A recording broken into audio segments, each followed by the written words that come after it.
vždy sme sa báli výjsť po obede zo školy, lebo tam bol taký uchylák, tak sme ho volali uchylný pes tiež. Mne to bolo také vtipné. Nebol to Šnídlov oco? Sebereflexívne reagoval. No teraz, ale preto chcem ešte viac a viac.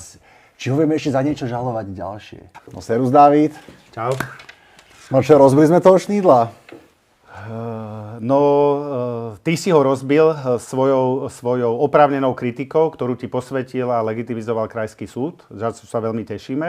A určite sa teší celá spoločnosť, ktorá nastavila zrkadlom novinárom a sňala z nich tú auru nedotknuteľných nadľudí, ktorí môžu kritizovať, ale odmietajú vlastnú kritiku. Takže v tomto smere si ho rozbil ty. K tomu ti gratulujem.